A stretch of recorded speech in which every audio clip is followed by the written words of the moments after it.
Bonjour, j'espère que vous allez bien, que vous avez passé de bonnes vacances. Ça me fait extrêmement plaisir de vous retrouver après ce limite 2 mois sans vidéo, presque, hein. Donc, on va attaquer tout de suite sur les tendances qui vont vous servir dès la rentrée, c'est-à-dire les tendances automne-hiver, plus automne que hiver. Et je vais commencer par, sur cette vidéo, à vous parler des vestes et des blousons, parce que, à mon avis, c'est les choses qu'on est les plus susceptibles d'acheter à la rentrée, qu'on est susceptible de renouveler. Et puis ça se voit sur les pièces qui impactent. Donc mieux on va les choisir, plus on aura confiance en soi et plus notre allure sera ancrée, si on le désire, dans l'air du temps. Alors, je vais vous faire un petit topo sur ce qui se passe sur ces pièces. Premièrement, on a la veste dite bourgeoise. Alors, la veste dite bourgeoise, elle englobe différentes variations de vestes, mais la reine mère des vestes bourgeoises, c'est la veste type Chanel. Vous voyez cette veste qui était portée dans les années, évidemment dans les années 50-60 créée par Coco Chanel, on est d'accord, mais qui a été reprise après par Karl Lagerfeld, et on voyait beaucoup Inès de la Fressange la porter. C'était une veste, voilà, col sans col, ou encolure ronde sans col, ou encolure légèrement en V sans col, légèrement courte sur le poignet et arrivant à la taille ou un petit peu en dessous de la taille. Donc cette veste-là, elle revient énormément à la mode. On va dire une veste chanelienne, même si Chanel ne supporte pas qu'on emploie, qu'on fasse de leur nom un adjectif, ou qu'on, voilà, ils n'aiment pas. Ils avaient fait, vous savez, ils avaient envoyé aux journalistes tout un texte expliquant qu'on ne pouvait pas utiliser chanelien, chanelissime, etc. C'est marrant, hein. Bref, bon, on l'utilise quand même. Donc des vestes chaneliennes. Ces vestes-là, donc qui font voilà, donc bourgeoises, assez chic. Elles ont été, on les voit dans beaucoup de défilés, et notamment sur des collections qui sont assez prescriptrices, notamment chez Miu Miu. Miu Miu, c'est depuis 1 ou 2 saisons, c'est la collection qu'il faut regarder. Elle a été, le top cropped avec la mini-jupe a été énormément repris cet été.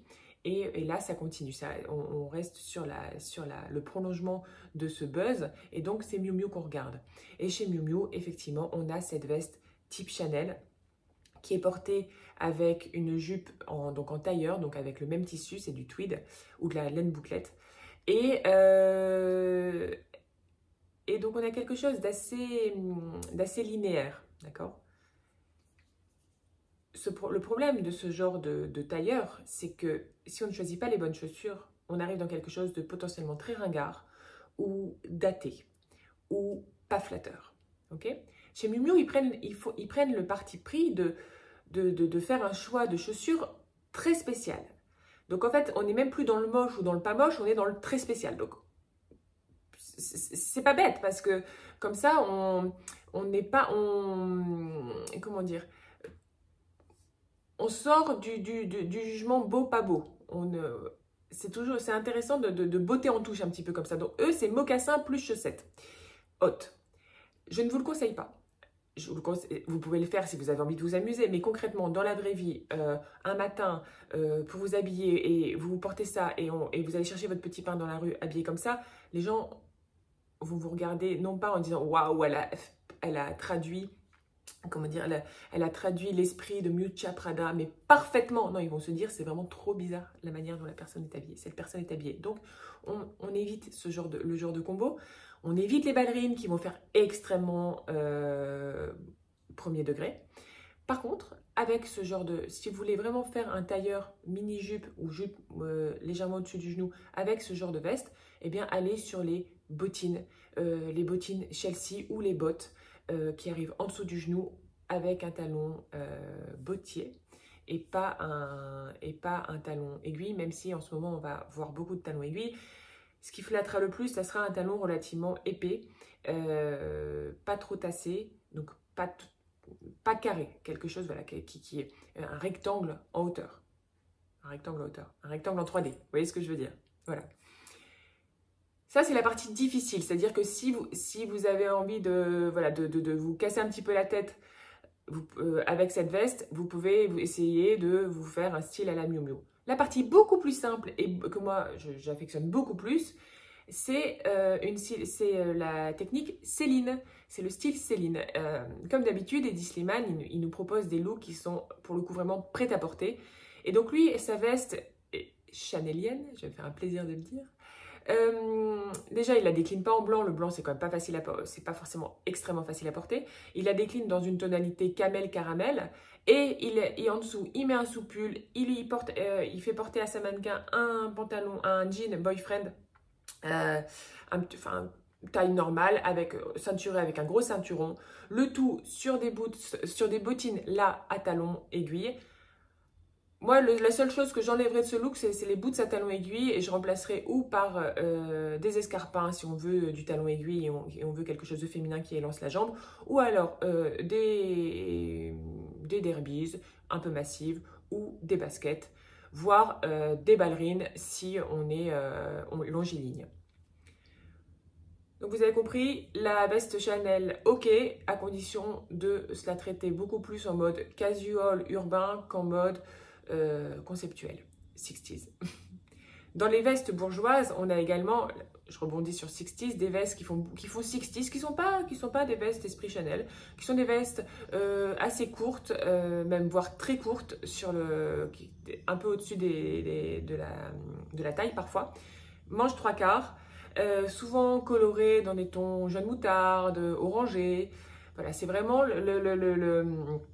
les vestes qu'on pouvait voir sur Betty Draper, vous savez, dans Mad Men, ou les vestes esprit Clueless. Alors là, on n'est plus dans les 60s, mais ça rappelait les 60s, c'était les années 80-90. Ce genre de veste aussi, ils vous les proposent en total look, notamment chez Gucci, avec la petite jupe assortie.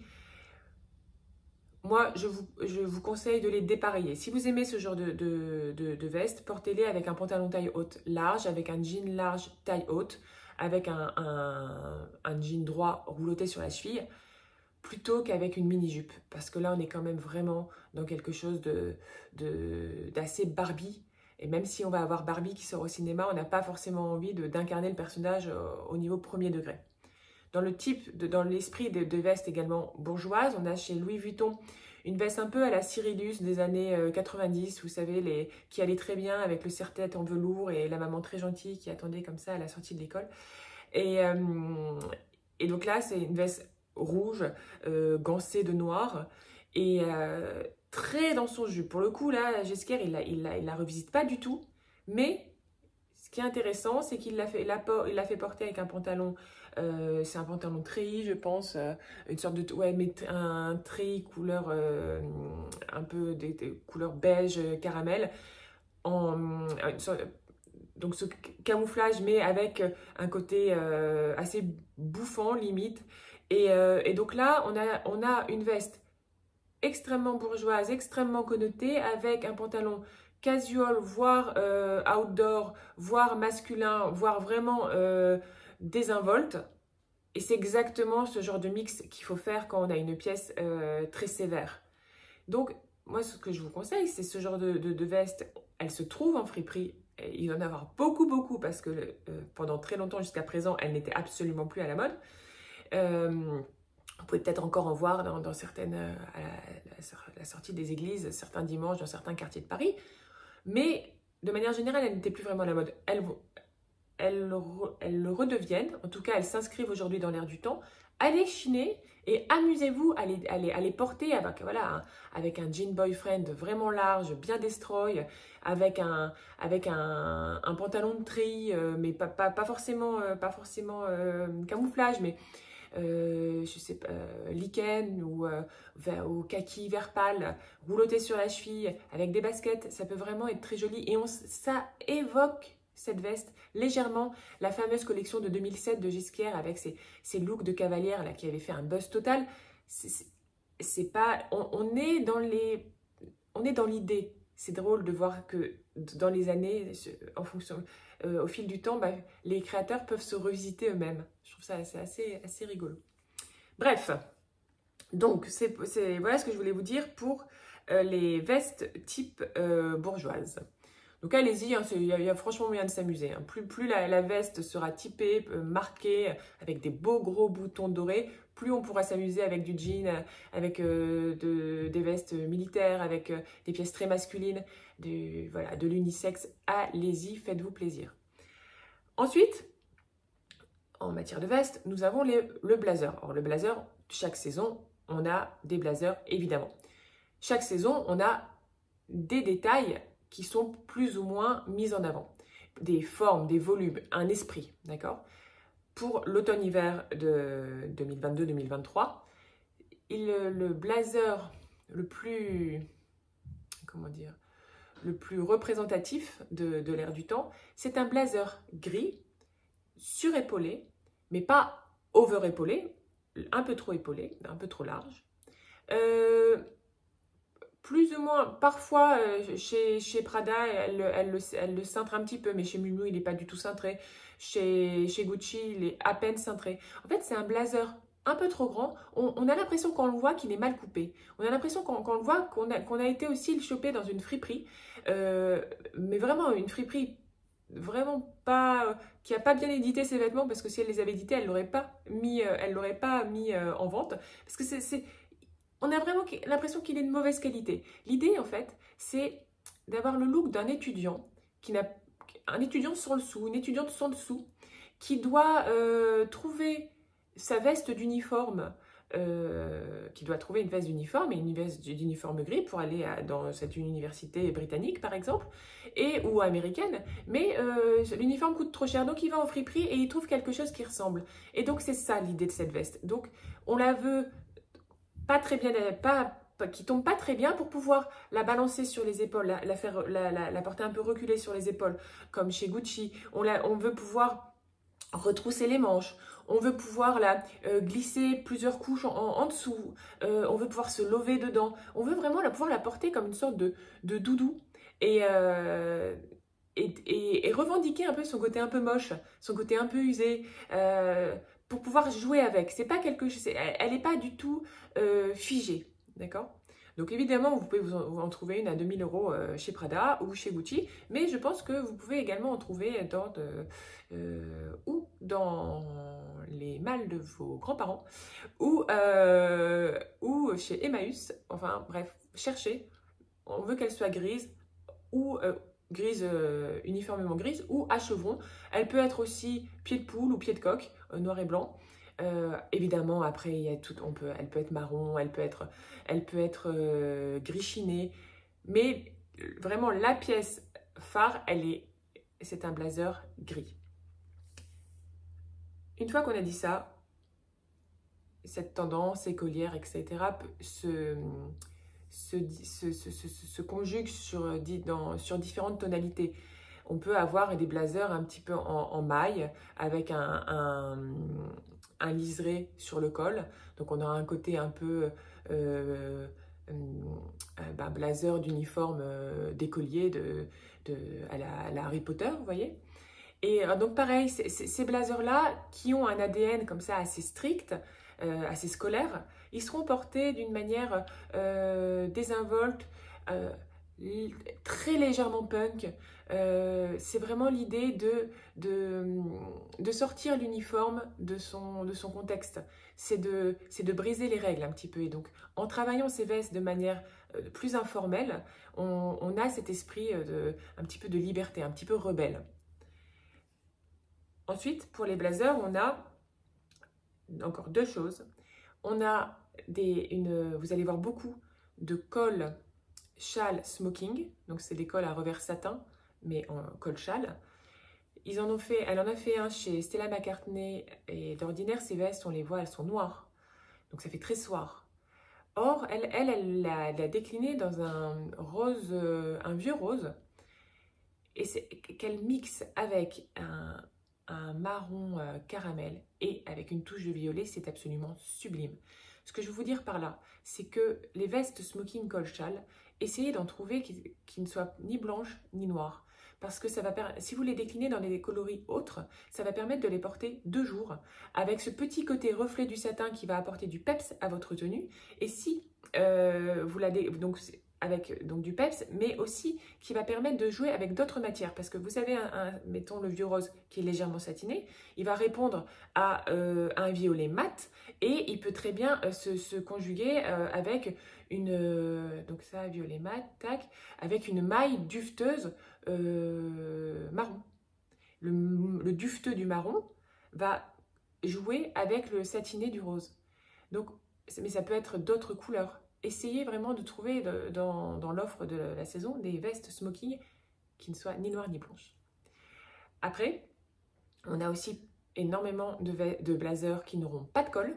Donc, sans col, en colure ronde, je vais éternuer.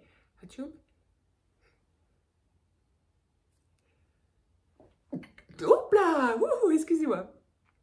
Ah, et donc sans col en colure ronde ou sans col en colure en V. Alors ça, c'est génial si vous voulez superposer les choses. Par exemple, sur le blazer avec encolure ronde au niveau du cou, eh bien, vous mettez en dessous une veste à capuche. Et donc là, vous pouvez aussi faire des mix de matière, des mix de teintes et des mix de style sur juste 2 pièces. Et ça peut complètement vous booster une silhouette. Si vous avez une silhouette jean, t-shirt, c'est tout con. Si vous avez un beau t-shirt, un jean, c'est parfait. La veste à carreaux plus en dessous un kawaii. Un kawaii avec une couleur qui peps, et vous laissez dépasser par exemple d'un tweed à carreaux caramel, et vous avez un jean bleu brut, un t-shirt blanc, et en dessous vous avez un caramel, donc bleu rose, vous voyez, un kawaii rose. Vraiment, l'absence de col permet vraiment de jouer avec la superposition. Les capuches, mais aussi vous pouvez jouer avec des cols plats de blouse, les cols pelle à tarte, là, vous voyez, qui auraient des broderies, etc. Vous pouvez vraiment vous amuser. Donc, n'hésitez pas. En fait, là, il y a deux vestes avec lesquelles je vous dis, on peut vraiment s'amuser. C'est sympa, de temps en temps, d'avoir des éléments dans le vestiaire qu'on nous propose qui ne sont pas complètement alambiqués et qui permettent de vraiment jouer avec les éléments de notre garde-robe. C'est pour une fois qu'on en a, c'est bien. Ensuite, on a le blouson Bombers. Alors ça, il est là tout le temps, ce blouson, parce que c'est un classique. Mais là, cette année, il est un petit peu plus présent. Et c'est surtout qu'il est décliné de manière... Enfin, les créateurs se sont amusés avec. Alors, je ne sais pas si c'est parce qu'il y a le second volet de Top Gun qui est sorti récemment et qu'on a cette idée comme ça de l'aviateur avec son Bombers. Peut-être. Ou qu'on a des envies d'outdoor, ça sûrement. Toujours est-il qu'il est présent. Après, il n'est pas présent en mode classique, c'est-à-dire que le Bombers kaki avec une doublure orange, non, c'est pas ça.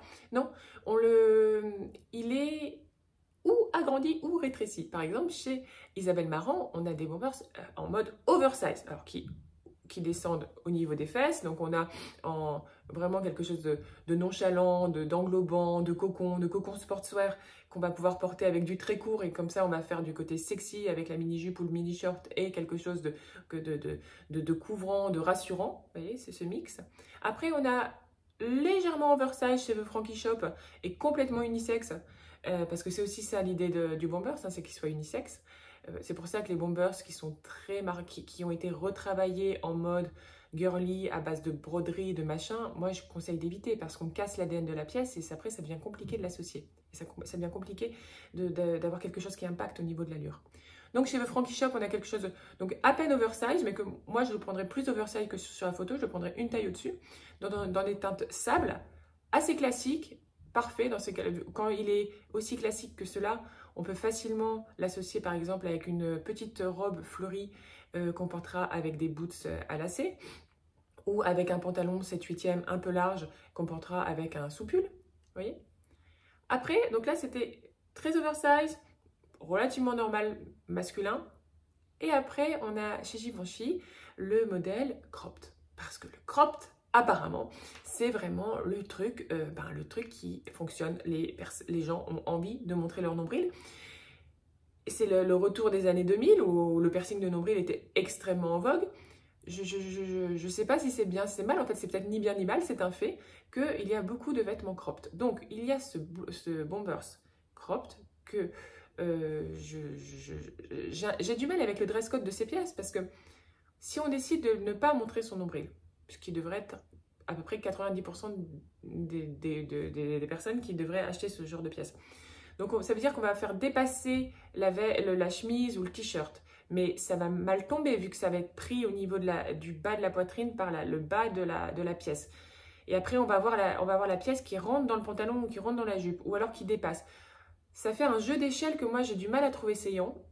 Donc les choses comme ça, très cropped, je ne vous le conseillerais pas. Pareil, chez Miu Miu, elle a fait un blouson on peut le ranger parmi les bombers, même si c'est plutôt une pièce hybride. Pareil, très cropped, où là, on voit aussi une bonne lamelle de peau. Moi, c'est présent. Si vous avez envie, allez-y.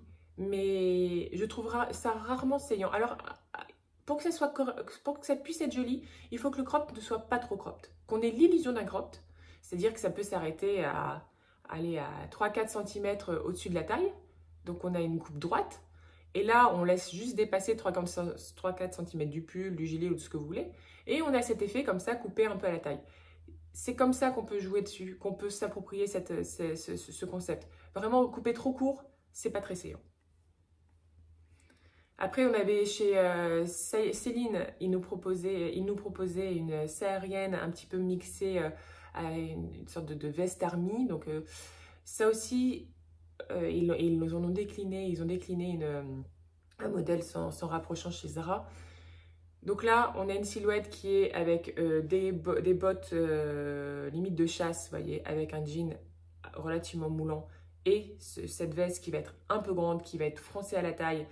Et donc là, on est dans le outdoor, mais dans le outdoor chic. Et en fait, on est toujours dans le outdoor chic cette saison parce que quand on a ces vestes en tweed qui reviennent beaucoup, le tweed, c'est quoi? C'est le gentleman farmer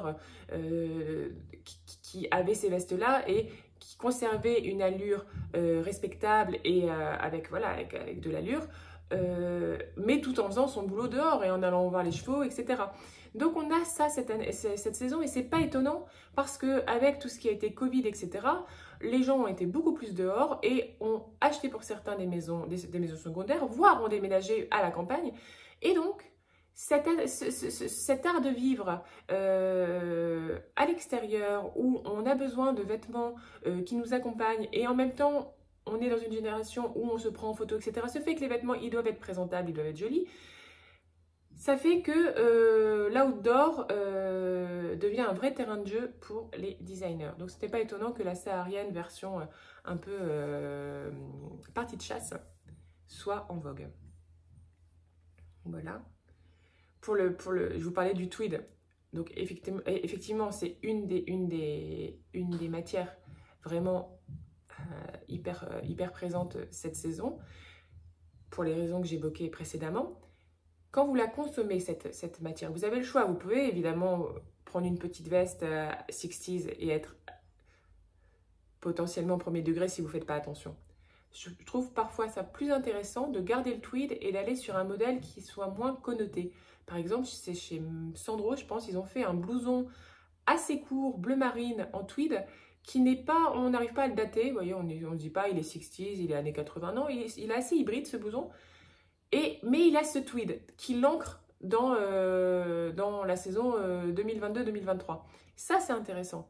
On peut aussi, plus que la petite veste Chanel, elle est plus vers un blazer un peu long, qui sera plus facile à porter, plus facile à adapter à nos jeans, plus facile à adapter à la demi-saison. D'accord? N'hésitez pas pour le tweed à sortir un petit peu du cliché du tweed. Pour finir, il y a énormément de cuir cette année. Et alors là, pour celles qui consomment du cuir, vous allez en avoir à cœur joie parce qu'en fait, le cuir a adopté toutes les tendances. Toutes les tendances et donc on a du cuir avec des vestes sans col, on a du cuir en mode 80, fin des années 80, années 90 et on a du cuir ultra coloré parce que sachez que il y a le rose, le violet, tout ça qui sont des couleurs fortes et qu'on va revoir pour la saison qui arrive là, qui va débuter bientôt. Et donc le problème c'est que ces pièces-là vont être très marquées, vont être très... pas datées, elles seront datées dans 6 mois, mais elles vont être très marquées avec l'air du temps actuel, et or le cuir ça coûte très cher, donc si vous avez budget infini, faites-vous plaisir, mais je ne vous conseille pas d'investir dans une pièce en cuir qui ne soit pas intemporelle, à moins que vous ayez un immense coup de cœur et que vous sachiez que vous allez pouvoir porter cette veste pendant très longtemps, même si elle est violette, même si elle n'est plus du tout à la mode dans un an, et que vous, elle continuera de vous plaire, dans ces cas-là, allez-y. Mais ça, il n'y a que vous qui pouvez le savoir. De manière générale, pour du cuir, je vous conseille d'investir dans des pièces intemporelles, dans des blousons en cuir marron, noir, avec des volumes saillants et qui sans trop de détails marqués des détails marqués. Voilà. Je ne peux pas vous dire plus. Et dernière petite chose, il y a pas mal aussi de vestes sans manches chez Sœur, une sorte de petite veste matelassée chez Balenciaga. C'est un matelassage très futuriste. Les vestes sans manches, c'est quand même un très bon plan pour la demi-saison parce qu'elles peuvent, bon, évidemment, elles réchauffent, elles sont assez faciles elles sont relativement légères, pas très encombrantes, mais aussi surtout qu'elles permettent souvent de faire des mix de matières très sympas. C'est-à-dire que notamment chez Sœur, on a ce matelassage. Et bien si en dessous on met du jean, il se passe quelque chose. Si on met en dessous on met de la dentelle, il se passe quelque chose. Et on peut mettre quelque chose de très léger, on peut même mettre un t-shirt en dessous d'une veste sans manches. Le matin, on n'a pas trop froid et l'après-midi, c'est le soleil de septembre, on est en t-shirt et on est très bien. Parce que, franchement, moi avant, j'étais pas du tout veste sans manches. Et aujourd'hui, je me rends compte que ça peut vraiment être une pièce qui permet de booster l'allure, mais à condition de les choisir dans des coloris intéressants et dans des matières qui impactent. La petite veste sans manches, sans histoire, elle n'a pas beaucoup d'intérêt. D'accord ? C'est tout petit. Vous pouvez tout vous permettre, vu que c'est des petits volumes. Vous pouvez vous permettre du bouti, vous permettre des matelassages rigolos, vous pouvez vous permettre une couleur qui vous attire, un bon violet. Vous voyez ? Faites-vous plaisir. Je pense que ça fait la 5e fois que je vous dis faites-vous plaisir. Ça va être le mot de la fin pour faites-vous plaisir pour les tendances de cette saison. Faites-vous plaisir. Non, mais ce que je veux dire, c'est que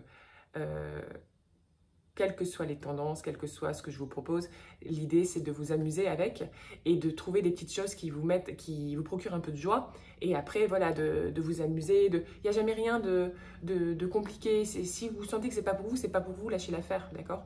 Et si par contre vous dites, ah ouais, j'aimerais bien, mais j'ose pas, ah mais j'aimerais bien, mais j'ose pas. Mais alors on ose, on n'a rien à perdre. Franchement, on n'a rien à perdre. Au pire, du pire, quand vous sortez, vous voyez dans la glace, vous dites, ah bof. C'est le pire qui puisse vous arriver. C'est pas très grave. Alors que si vous n'osez pas, vous aurez toujours dans votre tête cette petite voix. Ah, c'est dommage, ça va bien cette fille, j'aurais peut-être dû oser. Ah, c'est joli sur un tel. Ah, moi, j'aurais peut-être dû oser. Oui, alors on ose, franchement. Franchement, quand on voit son fille Fontanelle qui ose tout, vous pouvez tout oser, vous serez toujours